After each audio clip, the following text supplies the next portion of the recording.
आकाशवाणी है। कोविड-19 विशेष कार्यक्रम के अंतर्गत प्रस्तुत है कोरोना वायरस संक्रमण की वर्तमान स्थिति पर चर्चा।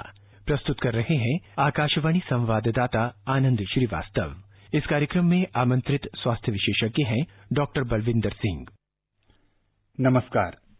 समस्याओं से घबराना और चुनौतियों के बीच हिम्मत हार जाना जीवन जीने का एक पहलू हो सकता है, लेकिन हमें ये याद रखना चाहिए कि मुश्किल हालात में ही हम सबकी परीक्षा होती है। संयम, संकल्प, दृढ़ इच्छा शक्ति और बढ़े हुए मनोबल के साथ हमें इस परीक्षा की तैयारी करनी चाहिए। देश और दुनिया के लिए ये एक ऐसा दौर है जहां हर दिन हम सबकी एक ढंग से परीक्षा हो रही है। कोरोना से बचने की परीक्षा, खुद को संक्रमण मुक्त रखने की परीक्षा। सरकारी दिशा निर्देशों का पालन कर हम सब इस परीक्षा में जरूर पास होंगे। देश जीतेगा और कोरोना हारेगा। इसी कामना के साथ कि आप कोरोना के प्रति सतर्क रहें, जागरूक रहें, आकाशवाणी पर हम लेकर आते हैं ये खास कार्यक्रम। आज के इस कार्यक्रम में हमारे साथ हैं वरिष्ठ स्वास्थ्य विशेषज्ञ डॉक्टर बलविंदर सिंह। डॉक्टर बलविंदर, कार्यक्रम में आपका बहुत बहुत स्वागत है।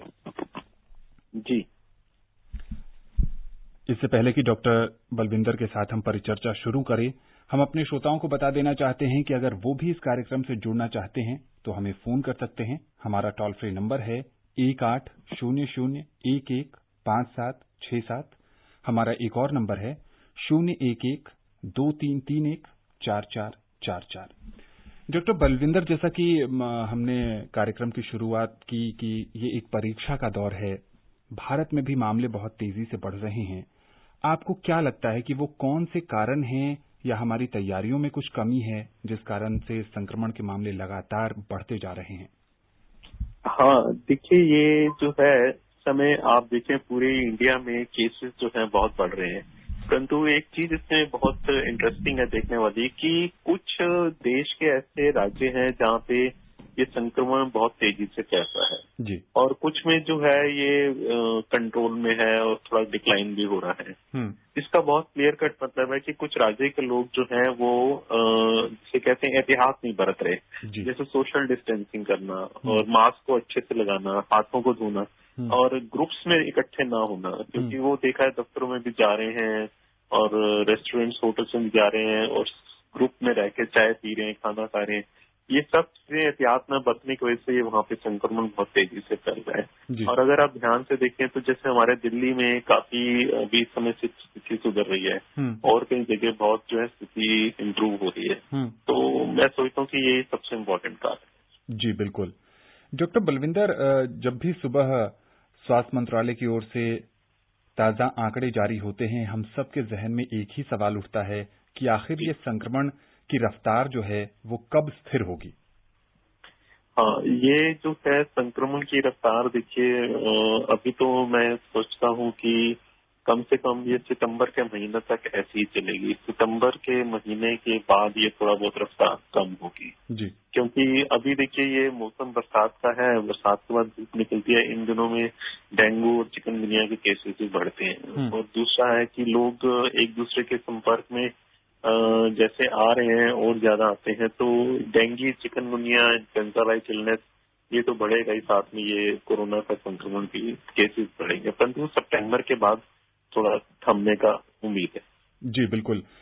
इस कार्यक्रम का जो शीर्षक है कोरोना वायरस की वर्तमान स्थिति पर चर्चा, आज की जो खबर है कि भारत में पहली बार जो मृत्यु दर है वो 2.5% से कम हो गई है।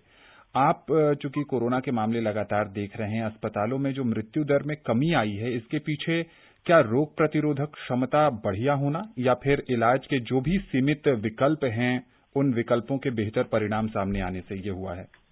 हाँ, देखिए आनंद जी, आपने बिल्कुल एकदम सवाल तो पूछा ही, लेकिन आपने खुद ही बहुत तरीके से आंसर कर दिया।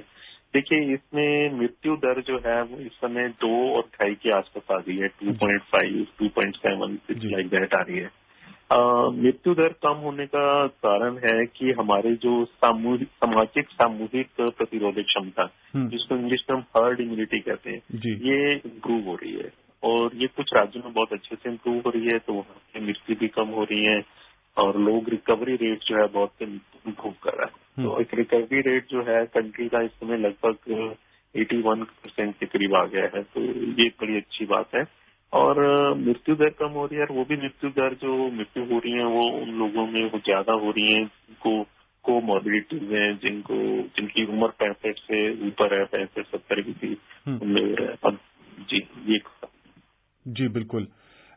डॉक्टर बलविंदर, ये भी आपसे समझने की कोशिश करेंगे कि जो अब इतने दिन भारत में कोरोना संक्रमण को हो गए, कई बार हम ऐसी भी खबरें पढ़ते हैं कि वायरस का म्यूटेशन होता है। अब जो मरीज आ रहे हैं, जो संक्रमित मरीज हैं, उनमें क्या लक्षण ज्यादातर मरीजों में देखने को मिल रहे हैं?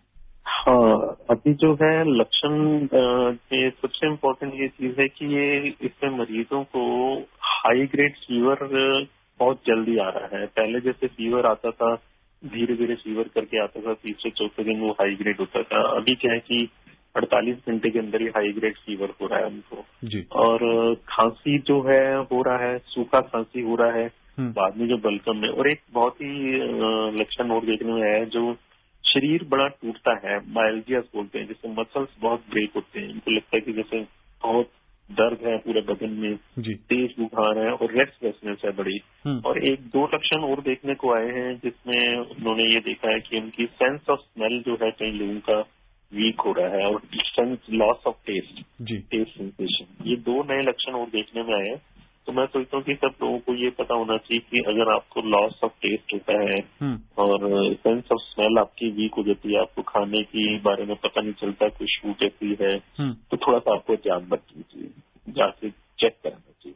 जी डॉक्टर बलविंदर, एक आम धारणा है कि जब भी व्यक्ति को अगर बुखार होता है तो उसको खाने का स्वाद महसूस नहीं होता है। कई बार लोग इसी गफलत में रह जाते हैं। क्या कहेंगे इस विषय पर हमारे श्रोताओं को?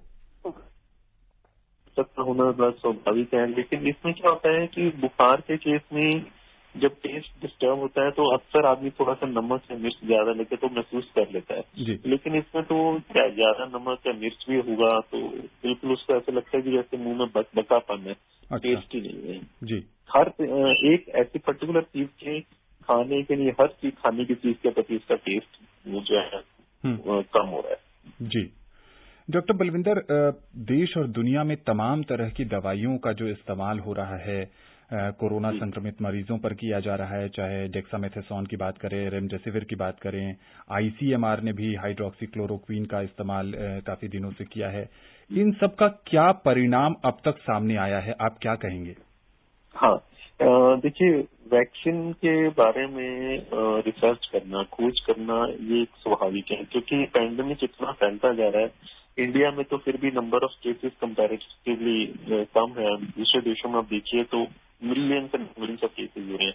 वैक्सीन के ऊपर सब देश जो है अपनी कोशिश में लगे हुए हैं। जहां तक हमारे इंडिया का सवाल है तो एक बड़ी अच्छी बात है, खुशी की बात है कि कल एम्स में हमारे यहाँ जो कोवैक्सीन बना है उसका ट्रायल शुरू होने जा रहा है जी। और इसके प्री क्लिनिकल रिजल्ट्स बहुत अच्छे हैं और कल ये ट्रायल शुरू हो जाएगा। तो हमें लगता है कि आशा है कि दिसंबर तक हमारे इंडिया में वैक्सीन जो है बनकर तैयार आ जाएगी। तो उससे क्या होगा कि हमें और फायदा होगा। और ऐसा नहीं है, ऑक्सफोर्ड यूनिवर्सिटी ने भी वैक्सीन के ऊपर ट्रायल किया है, वो भी ट्रायल बहुत सक्सेसफुल है। हमारे कंट्री में जैसे सीरम इंस्टीट्यूट ऑफ इंडिया है, मैन्युफैक्चरिंग कैपेसिटी इंडिया का बहुत बहुत अच्छा है। India is one of the very few countries जहाँ पे मैन्युफैक्चरिंग वैक्सीन का हो सकता है। तो अगर वो वैक्सीन का ट्रायल में सक्सेसफुल आता है तो हम उस वैक्सीन को मैन्युफैक्चर कर लेंगे। हम दोनों वैक्सीन को कर सकते हैं। तो कभी कोई ना कोई वैक्सीन, लोगों को ये मैं संदेश देना चाहता हूँ आपके माध्यम से कि कोई ना कोई वैक्सीन हमारे पास दिसंबर या जनवरी फरवरी 2021 तक आ जाएगा और जिससे हम लोगों को कोरोना में बचाने में, कोरोना से जंग लड़ने में आसानी होगी। डॉक्टर बलविंदर, विश्व स्वास्थ्य संगठन के जो प्रमुख हैं डॉक्टर टेड्रोस अधनोम गैब्रियेसस, उन्होंने कहा कि दुनिया को अपने पुराने ढर्रे पर वापस आने में शायद बहुत लंबा समय लगेगा और हमें अब न्यू नॉर्मल में ही जीना सीखना होगा। न्यू नॉर्मल के बारे में थोड़ा बताएं हमारे श्रोताओं को। हाँ, देखिए, ये बात उन्होंने बोली है और मैं सोचता हूँ कि न्यू नॉर्मल यहाँ कहने का मतलब ये है कि जैसे आपको मास्क जो है बिल्कुल रेगुलर पहन के रहना होगा, रेस्पिरेटरी जो एटिकेट्स हैं, एटिकेट्स हैं, ये सब आपको ध्यान से मुझे रखना होगा अपने आप को कि आप इधर उधर ना खांसें, इधर उधर ना थूकें। अच्छा, दूसरे में ये है कि अगर आप सोचें कि ये कोरोना चला जाएगा तो तब हम अपना बिजनेस शुरू करेंगे या अपनी एजुकेशन शुरू करेंगे या ट्रैवल करेंगे, ऐसा नहीं है। आपको इसके साथ ही जीना होगा जी। अपने आप को ढालना होगा इस कोरोना के काल में जो है। और बहुत सारे देशों में ये इस तरह से फैलता ही जा रहा है, लाइक कंट्रोल में नहीं आ रहा। परंतु देखिए, इंसान जो है बिना प्रगति किए रह नहीं सकता। कब तक वो घर के अंदर बैठा रहेगा, उसको कितनी मुश्किल होती है। दिल्ली में ही देख लीजिएगा, अपने इंडिया में देखिएगा जी। तो न्यू नॉर्मल का मतलब यहाँ पे यही है कि आपको जब भी केस आपको तकलीफ हो, आप डॉक्टर के पास जाएंगे, जैसे आम कैजुअलिटी में जाते हैं। मृत्यु दर कुछ कंट्रीज में कम होगा, कुछ में उतना रहेगा, अपने डॉक्टर के पास जाएंगे जैसे ओपीडी में जाते हैं, और अपने आप को जो है अपना खान पान का ध्यान रखेंगे। और बहुत सारी चीजें हैं जिसमें हम एक्स्ट्रा चीजें करते हैं लाइफ में, वो सब चीजें नहीं करना होगा। लाइफ स्टाइल भी थोड़ा चेंज करना होगा, तो थोड़ा सा कोशिश करना होगा घर में रहकर फैमिली के साथ समय बिताएं, अपने सेल्फ के साथ समय बिताएं, विकास अपना करें, समाज का भी विकास करें। तो कुछ ऐसा जीवन का हमारा सामर्थ्य है। जी बिल्कुल। फरीदाबाद से अनवर बिहारी जी हैं। अनवर जी, कार्यक्रम में स्वागत है आपका। हेलो जी अनवर जी, पूछिए, क्या जानना चाहते हैं आप? जी नमस्कार सर, मैं डॉक्टर साहब को नमस्कार करता हूँ। नमस्ते। नमस्कार जी, नमस्कार सर। मेरा प्रश्न ये है कि सैनिटाइजर में भी अल्कोहल होता है और शराब में भी अल्कोहल होता है। अब कुछ लोगों का ये कहना है कि जो लोग शराब के आदी हैं, कोरोना उनके नजदीक भी नहीं जाएगा। ये बात किस हद तक सही है, आपसे जानना मुझे। सोशल मीडिया पर इस तरह की काफी अफवाहें चल रही हैं डॉक्टर बलविंदर, और आकाशवाणी की यही कोशिश होती है कि ये जो भ्रामक प्रचार है उससे हम अपने श्रोताओं को बचा सकें। हाँ, देखिए, ये बिल्कुल एकदम से भ्रामक विचार है। जो इनफैक्ट मैं ये कहूंगा कि जो लोग अल्कोहल शराब पीते हैं, उससे क्या होता है, उनका लिवर वीक होता है। लिवर वीक होने से पूरे ब्लड का सर्कुलेशन जो है वो वीक हो जाता है बॉडी का, और एब्डोमेन के अंदर उनके क्या है कि कंजेशन होने लगता है, उनकी इम्यूनिटी कम हो जाती है। अल्कोहल का सबसे बड़ा ड्रॉबैक है कि जो लोग अल्कोहल बहुत ज्यादा पीते हैं उससे इम्यूनिटी कम होती है, बहुत ज्यादा। इम्यूनिटी कम होगी तो आपको कोरोना का इन्फेक्शन जल्दी होगा, और अगर हो गया तो आपकी तबीयत बहुत बिगड़ेगी। मैं बिल्कुल एक क्लियर हिदायत देना चाहता हूँ कि देखिए, अल्कोहल को मत पीजिएगा, ज्यादा मत पीजिएगा। जो आदमी अगर हिसाब से लेता है, हमारे मेडिकल साइंस बोलती है कि 60 to 80 ml जो है सफिशिएंट है, इतना तो आप ले सकते हैं। उसके बाद अच्छा खाना खाइएगा, तो फिर तो कोई डरने का बात नहीं है। परंतु अगर बहुत ज्यादा अल्कोहल पियेंगे, अच्छा खाना नहीं खाएंगे, तो अवश्य ही आपका इम्यूनिटी कमजोर होगा और आपको कोरोना का संक्रमण होने का, और हो जाए तो शरीर बिगड़ने का, लाइफ को रिस्क रहे। जी बिल्कुल। बेंगलुरु से श्रीकांत जी जुड़ चुके हैं। श्रीकांत जी, कार्यक्रम में स्वागत है आपका।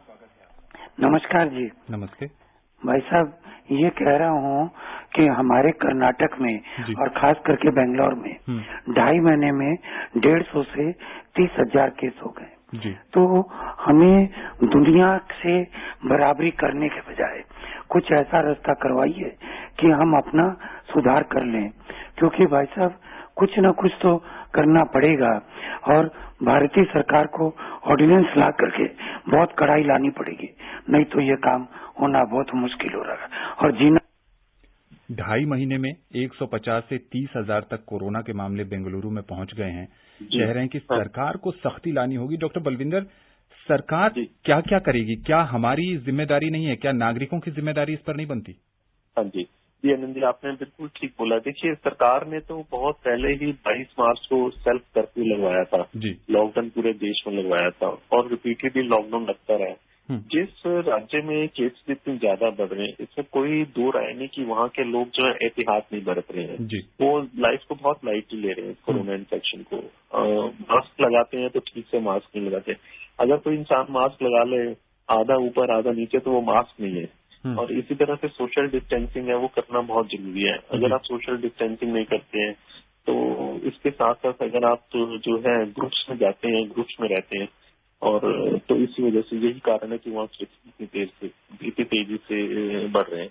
अब देखिए, कहते हैं कि कोरोना में जो लॉकडाउन लगा है, कुछ हम भी बोलते हैं कि इसको कर्फ्यू की तरह लगना चाहिए। अब सरकार तो अपनी तरफ से कहती है, लेकिन लोगों को खुद समझना होगा कि उनको उस तरह से पालन करना चाहिए कोरोना लॉकडाउन का, जिससे कर्फ्यू के दौरान होता है। आप घर से बाहर मत जाइएगा। बहुत सारे लोग क्या कह रहे हैं कर रहे हैं कि घर के अंदर बैठते ही नहीं है, मतलब कि 1 घंटा 2 घंटा बैठते हैं लेकिन बाहर चले जाते हैं, मार्केट में चले जाते हैं, घूमने फिरने चले जाते हैं। तो अगर एहतियात नहीं बरतेंगे, कर्फ्यू की तरह लॉकडाउन का नहीं उसका पालन करेंगे तो ये प्रॉब्लम रहेगी। जी बिल्कुल। उत्तर प्रदेश के बड़ौद से महेश शर्मा जी हैं। महेश जी, कार्यक्रम में स्वागत है आपका। नमस्कार जी। नमस्ते। नमस्ते। मैं मालूम करना चाह रहा जी, कोरोना का पेशेंट जब बिल्कुल ठीक हो जाता है तो वो कितने दिनों के बाद प्लाज्मा देने के काबिल हो जाता है? कोरोना संक्रमित मरीज कितने दिन के बाद ठीक होकर प्लाज्मा दे सकता है? हाँ जी, कोरोना का पेशेंट जब हम डिस्चार्ज करते हैं तो हम उसका कोविड-19 का टेस्ट करते हैं। यदि उसका RT-PCR टेस्ट नेगेटिव आता है तो हम उसको डिस्चार्ज कर देते हैं। इस डिस्चार्ज पीरियड के कम से कम 14 डेज तक उसको इंतजार करना चाहिए, यानी नेगेटिव हो जाने के बाद, डिस्चार्ज होने के बाद 2 हफ्ते तक उसको नहीं करना चाहिए प्लाज्मा। 14 दिन के बाद वो आगे प्लाज्मा अपना डोनेट कर सकता है। जी, और दिल्ली में 2 प्लाज्मा बैंक की शुरुआत की गई है और सरकार की ओर से हेल्पलाइन नंबर भी जारी किया गया है। अगर कोई भी व्यक्ति प्लाज्मा डोनेट करना चाहता है तो वो जाकर वहां प्लाज्मा डोनेट कर सकता है। और हम सबको ये समझने की जरूरत है कि जो कोरोना से संक्रमित गंभीर मरीज हैं, उनके लिए प्लाज्मा जो है एक उम्मीद की किरण है। राजस्थान के बाड़मेर से कमलेश कुमार जी जुड़ चुके हैं। कमलेश जी, कार्यक्रम में स्वागत है आपका। नमस्कार सर। जी नमस्ते। डॉक्टर साहब को मेरा नमस्कार। जी कमलेश जी, थोड़ा सा ऊंचा बोलिए। जी सर, मेरा सवाल ये है जी, जैसे अपनी प्रयोगशाला में जैसे टीके का परीक्षण किया गया मन पर, उसका सकारात्मक हमको परिणाम मिला है, तो ये मार्केट में आने में कितना समय लगेगा सर? इनकी आवाज कम आ रही है। डॉक्टर बलविंदर ये समझना चाह रहे हैं कि जिन वैक्सीन का प्रयोगशाला में ह्यूमन ट्रायल हुआ है और जिसके सकारात्मक परिणाम सामने आए हैं, उसको बाजार में आने में कितना समय लगेगा? हाँ जी, इसमें कम से कम 6 से 9 महीने तक लगते हैं। जी, 6 से 9 महीने में ये जो ट्रायल के दौरान अभी चल रही हैं वैक्सीन, उनको बाजार में आने में लगेगा समय। इसका फेज 3 का ट्रायल सक्सेसफुली कंप्लीट हो जाएगा। देखिए, अभी तक कुछ वैक्सीन तो फेज 1 ट्रायल में आई है और कुछ जो है फेज 2 के ट्रायल में आने वाली है सितंबर के महीने में। तो जो फेज 2 ट्रायल के बाद फिर एक फेज 3 ट्रायल भी होता है जो अक्टूबर नवंबर में होगा, हो सकता है दिसंबर तक चले। तो फेज 3 ट्रायल जो है अपना समय लेता है कम से कम 3 महीने का। तो आप ये सोच के चलिएगा कि 8 से 9 महीने, मिनिमम 6 मंथ्स से लेके 9 मंथ्स तक तो जरूर लेते। जी बिल्कुल। मध्य प्रदेश के रीवा से रामजी गर्ग जी हैं। रामजी, कार्यक्रम में स्वागत है आपका। जी सर जी, नमस्ते। और डॉक्टर साहब को भी नमस्ते और कार्यक्रम सुनने वाले सभी श्रोताओं को हमारा सादर नमस्ते। नमस्ते। नमस्ते। जी सर जी, मैं खैर मझियार जिला रीवा मध्य प्रदेश से रामजी गर्ग बोल रहा हूँ। जी पूछिए। सर, प्रश्न ये है कि रोग प्रतिरोधक क्षमता की जांच कहाँ और कितने मिनट में होती है? और दूसरा प्रश्न ये है सर जी कि प्रतिरोधक क्षमता कितनी होनी चाहिए?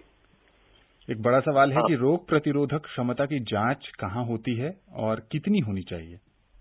हाँ जी, देखिए, इसमें प्रतिरोधक क्षमता की जांच को जो है ये इसमें एक टेस्ट होता है। जी डॉक्टर बलविंदर, तो बहुत सारे लोगों के जहन में रोग प्रतिरोधक क्षमता को लेकर भी सवाल हैं और सवाल ये है कि रोग प्रतिरोधक क्षमता की जांच कहाँ होनी चाहिए और रोग प्रतिरोधक क्षमता का स्तर क्या होना चाहिए। जैसे ही कोरोना महामारी भारत देश में आई और उसके बाद भारत सरकार और आयुष मंत्रालय ने दिशा निर्देश जारी किए कि कौन कौन सी वो चीजें हैं जिनको हम अपने रोजमर्रा के जीवन में शामिल करके, अपने भोजन में शामिल करके अपनी रोग प्रतिरोधक क्षमता बढ़ा सकते हैं। इस बारे में आयुष मंत्रालय ने एक विस्तृत दिशा निर्देश जारी किया है। चाहे वो काढ़ा हो, चाहे गिलोय धनवटी का सेवन करना हो, अश्वगंधा का सेवन करना हो, गर्म पानी पीना हो। प्रधानमंत्री भी बार बार कह चुके हैं कि जो आयुष मंत्रालय के दिशा निर्देश हैं, उन्हें हमें अपने जीवन में शामिल करना चाहिए। क्योंकि आप सबको पता है कि इस समय कोरोना महामारी के लिए कोई दवा नहीं है, कोई वैक्सीन नहीं है। ऐसे में हम रोग प्रतिरोधक क्षमता को बढ़ाकर ही इस महामारी से लड़ाई कर सकते हैं। जैसा कि डॉक्टर बलविंदर भी बता रहे थे कि वैक्सीन के कई चरण होते हैं। भारत सहित दुनिया भर में प्रयोगशालाओं में वैक्सीन का निर्माण कार्य चल रहा है। अलग अलग चरणों पर ट्रायल होता है। जैसे कि पहला ट्रायल जो होता है वो छोटे छोटे जीव पर किया जाता है, उसके बाद पहले चरण का ह्यूमन ट्रायल होता है, फिर दूसरे चरण का परीक्षण होता है, फिर तीसरे चरण का परीक्षण होता है। और ये जो अलग अलग परीक्षण होते हैं उसमें यही देखने की कोशिश की जाती है कि इसके नतीजे क्या आ रहे हैं, क्या ये जो बीमारी है उससे हमें लड़ने में ये मददगार साबित हो रहा है। अगर उस बीमारी से लड़ने में ये मददगार साबित हो रहा है तो कहीं और हमारे शरीर के दूसरे अंगों को ये प्रभावित तो नहीं कर रहा है। जब पूरी तरीके से जांच परख कर ली जाती है और ये परिणाम आता है कि इससे किसी तरह का कोई नुकसान नहीं है, तभी वैक्सीन को बाजार में लाया जाता है। डॉक्टर बलविंदर, आप बता रहे थे कि रोग प्रतिरोधक क्षमता की जांच कहाँ होती है, इसके लिए क्या प्रक्रिया है? हाँ जी, रोग प्रतिरोधक की क्षमता की जांच जो है किसी भी अच्छे बड़े हॉस्पिटल में जाके होती है। वहाँ पर कोविड-19 की लेबोरेटरीज है जी। तो उसमें जाके आपका ब्लड सैंपल लिया जाता है, उसमें से सीरम को लग करके एलाइसा टेस्ट से रोग प्रतिरोधक क्षमता होती है। और कितना होना चाहिए इसको आंसर करना अभी मुश्किल है, क्योंकि इसमें हम क्वांटिटेटिव टेस्ट नहीं करते हैं, नापते नहीं है प्रतिरोधक क्षमता। अगर वो उसमें होता है प्रतिरोधक क्षमता वाले मॉलिक्यूल्स होते हैं, अणु होते हैं, तो हम कहते हैं कि हाँ ये टेस्ट पॉजिटिव और आपके अंदर प्रतिरोधक क्षमता है। यदि वो नेगेटिव तो फिर हम कहते हैं नहीं। जी बिल्कुल। डॉक्टर बलविंदर, अब इस समय जो भारत देश में बहुत जगहों पर बारिश हो रही है, कहीं बहुत मूसलाधार बारिश है, कहीं बाढ़ की स्थिति है, देश की राजधानी दिल्ली में भी बारिश का माहौल है। ऐसे में कई और बीमारियों के होने का खतरा भी बढ़ जाता है। ऐसे में खुद को कैसे बचाएं और ऐसे में क्या कोरोना महामारी के और बढ़ने के चांसेस हैं? हाँ, देखिए ये बहुत ही आपने अच्छा सवाल पूछा है। और ये बरसात के दिनों में ये ध्यान रखना बहुत जरूरी है कि डेंगू के केसेस आने शुरू हो गए हैं, मलेरिया के केसेस भी आ रहे हैं, कुछ चिकनगुनिया के केसेस भी आने शुरू हो गए हैं। दिल्ली में तो हमने देखा है और ये पूरे देश में थोड़ा बहुत शुरू हो जाएंगे जी। जब ये केसेस आते हैं तो इसमें साथ में कोरोना के केसेस तो बढ़ेंगे। मैंने पहले बोला कि ये सितंबर अक्टूबर तक केसेस बढ़ेंगे, परंतु हर इंसान को ये ध्यान रखना चाहिए कि जैसे ही आपको आएगा इन चारों बीमारियों में, मलेरिया, डेंगू, चिकनगुनिया, कोरोना में बुखार होता है, तो आपको कैसे पता लगेगा कि ये बुखार है और ये कोरोना है या डेंगू नहीं है? तो इसके लिए आपको फौरन जो है पहले अपने किसी अच्छे अस्पताल में जाए, मेडिकल इमरजेंसी में चले जाए। वहां जाके हमने जो है पूरे देश के जितने भी राज्य हैं उन्होंने डेंगू का टेस्ट करने का लेबोरेटरी स्टार्ट कर दी है। डेंगू का टेस्ट करना शुरू कर दिया, चिकनगुनिया का करना शुरू कर दिया, मलेरिया का भी करना शुरू कर दिया है। डॉक्टर जो है वहाँ पे आपको देखेगा, आपके लक्षण को तुलनात्मक उसका असेसमेंट करेंगे और उसमें उनको पता चलेगा कि हाँ ये कौन सा बुखार है। तो जैसे ही आपको ये बुखार हो तो आप जो अवश्य जो है डॉक्टर के पास अस्पताल में जरूर जी बिल्कुल। मुंबई से जयंती भाई जी हैं। जयंती जी, कार्यक्रम में स्वागत है आपका। हाँ नमस्कार सर। नमस्ते। मैं जयंती भाई मुंबई से गड़ा। अच्छा सुनिए, मैं जानना चाहता हूँ कि गले में जो वायरस जो आता है वो 2 से 5 दिन, मैं सुना है कि 2 से आप लोग से ही सुना है 2 से 5 दिन तक गले में ठहरता है। उसमें कितना विश्वास रख सकते हैं? गले में वायरस कितने दिन तक रहता है? हाँ जी, गले में वायरस जो है 2 से 5 दिन तक बिल्कुल ठीक बोला है, रह सकता है। गले से ये वायरस जो है पहले बैठता है, वहाँ की जो सेल्स होती हैं वहाँ से धीरे धीरे ट्रेवल करके आपके रेस्पिरेटरी सिस्टम में जाता है। तो अब आता है सवाल कि अपने आप को बचाएं कैसे। इसके लिए है कि दिन में कोशिश करके आप अच्छे से कुल्ला करिएगा, नमक के पानी का कुल्ला कर सकते हैं बहुत अच्छा है। गार्गल्स करिएगा, कुल्ले करिएगा जिसे कहते हैं, वो भी बहुत अच्छा है। आप कुछ नहीं, गुनगुना गर्म पानी ले लीजिए, गुनगुना नहीं भी लेंगे तो सादा पानी ले लीजिएगा, क्योंकि आदमी कई बार सुस्त हो जाता है, कौन गर्म करेगा पानी और कौन ये करेगा वो करेगा, ऐसा नहीं सोचना है। आप ताजा पानी लीजिए, उसमें थोड़ा सा नमक डालिएगा और अच्छे से कुल्ले भी कर लेंगे ना, उससे जो है वायरस आपका मर जाएगा और उसको वो बाहर निकल जाएगा। जी बिल्कुल। जौनपुर से राजधर मिश्र जी हैं। राजधर जी, कार्यक्रम में स्वागत है आपका। हाँ नमस्कार सर। डॉक्टर साहब नमस्कार। जी जी नमस्कार सर। हम लोग गांव के रहने वाले हैं सर, तो अभी मानसून का सीजन आ गया, सर्दी खांसी जुकाम बुखार सर हो जाता है। तो सर अभी कोई भी मरीज लोग डॉक्टर के पास जाते हैं तो बोलते पहले आप इनका कोरोना का जांच कराइए फिर मैं इलाज करूंगा। तो सर क्योंकि अभी नॉर्मल फ्लू है, सर्दी जुकाम बुखार है, सर ऐसे क्यों करते सर डॉक्टर साहब? तो क्योंकि हम लोग के साथ इतना भी बहुत नहीं कि हम लोग अस्पताल पहुंच जाए इलाज करा ले सर। सर ऐसा क्यों, मतलब सब कुछ थोड़ा बताएं सर इसके लिए। जी डॉक्टर बलविंदर ये समझना चाह रहे हैं कि सामान्य फ्लू के लक्षण वाले मरीजों को भी बहुत जगह पे जो चिकित्सक हैं वो पहले कोरोना जांच के लिए सलाह देते हैं। जी हाँ, वो कोरोना जांच का इसलिए सलाह देते हैं। देखिए, कोरोना का बीमारी जो है इस समय नया वायरस है और ये म्यूटेटेड वायरस है। ये कोरोना का वायरस अगर आपके केस पॉजिटिव है तो कोरोना का जो है उसमें आपके रेस्पिरेटरी सिस्टम में जाने के बाद एक ना लाइफ को रिस्क रहता है कि आपको रेस्पिरेटरी डिप्रेशन शुरू हो जाएगा, सांस लेने में बहुत दिक्कत आती है। तो कोरोना के ट्रीटमेंट में क्या होता है कि पेशेंट की कंडीशन जैसे खराब होती है तो उसको ऑक्सीजन थेरेपी की जरूरत पड़ती है। इसमें टेस्ट कराने का अभिप्राय बिल्कुल ये है कि अगर आप कोरोना पॉजिटिव होंगे तो फिर आपको बहुत ही अपने आप को केयरफुली ऑब्जर्व करना होगा, अपना ध्यान रखना होगा। और इसमें सिर्फ 2 या 3 चीजों का जरूर ध्यान रखिएगा। मैं आपको मेडिकल पॉइंट ऑफ व्यू से बता रहा हूँ। आपका सांस अगर बहुत फूलने लग जाए और आपको सांस लेने में दिक्कत हो और बलगम आए, खांसी बहुत तेजी से आए और बुखार जो है वो सेटल ना हो, दवाई खाने के बाद भी बुखार जो ना उतरे, तो इसका मतलब आपको इमीडिएटली कोरोना से RT-PCR का टेस्ट करा के और अस्पताल में जाना चाहिए जहाँ पे आपको ऑक्सीजन थेरेपी दी जाएगी और आपको कंटिन्यूअसली डॉक्टर जो है आपको मॉनिटर करेंगे 24/7। जी बिल्कुल। गुरुग्राम से दिलीप झा जी हैं। दिलीप जी, कार्यक्रम में स्वागत है आपका। स्वागत है सर। श्रीवास्तव जी नमस्कार। नमस्ते। हाँ, साहब को भी हमारा नमस्कार सर। नमस्कार जी। सर मैं ये कहना पूछना चाह रहा था, हमारे देश में इससे पहले भी बहुत ज्यादा महामारी आई जी। डेंगू आई, चिकनगुनिया आई, प्लेग आई, हैजा आई। हमें याद है हम बहुत छोटे थे उस समय में ऐसी महामारी आई थी जो गांव के गांव समाप्त हो गए थे जी। हमने उससे झुसा, लेकिन ये कैसी महामारी है जिसको मैं आज 4 महीने से झेल नहीं पा रहा हूँ। जी हाँ, ये महामारी जो है कोरोना की, देखिए ये एक नया वायरस है। हेलो जी बिल्कुल, आप बताएं डॉक्टर बलविंदर। हाँ जी। ये कोरोना का जो वायरस, ये एक नया वायरस है। जैसे कि हम सब जानते हैं ये वुहान चाइना में स्टार्ट हुआ जी। अच्छा, ये नया वायरस है। अभी इसके बारे में ये कंफर्म नहीं हुआ है कि ये एनिमल्स, जानवर के मीट खाने से, जानवरों से इंसान में आया है या ये लेबोरेटरी के अंदर बना है जी। तो जब नया कोई वायरस आता है तो वो वायरस अपने आप को वायरस भी जीना चाहता है जी। और वो जीने के चक्कर में वो इंसान को मारता भी है, इंसान को इन्फेक्शन प्रोड्यूस करता है।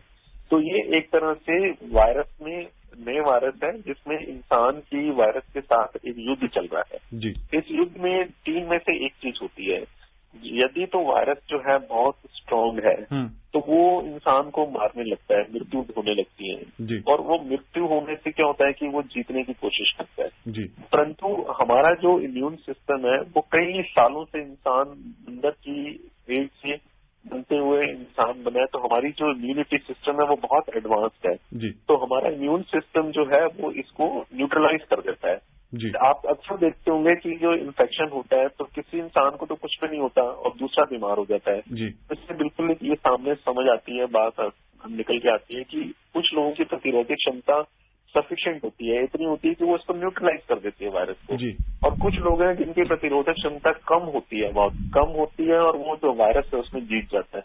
अब सवाल है प्रतिरोधक क्षमता कम क्यों होती है, इसके कुछ कारण है। देखिए, उम्र ज्यादा होने पे प्रतिरोधक क्षमता कम होने लगती है। जी बिल्कुल, और जैसा कि हम कार्यक्रम में चर्चा भी कर रहे थे डॉक्टर बलविंदर की आयुष मंत्रालय ने रोग प्रतिरोधक क्षमता बढ़ाने के लिए विस्तृत दिशा निर्देश जारी किए हैं।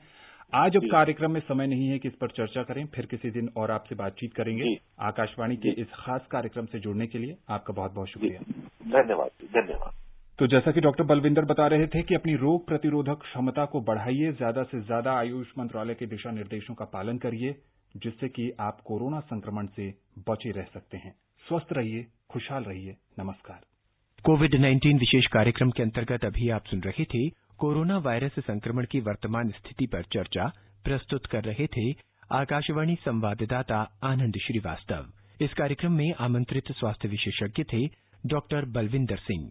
ये कार्यक्रम आकाशवाणी के समाचार सेवा प्रभाग द्वारा प्रस्तुत किया गया। इसे आप हमारे mobile app news on AIR पर भी सुन सकते हैं। इस कार्यक्रम के संबंध में अपनी प्रतिक्रिया आप हमें ईमेल कर सकते हैं। पता है airnsdtalks@gmail.com। ये कार्यक्रम फिर से सुनने के लिए लॉग ऑन करें हमारी वेबसाइट newsonair.com।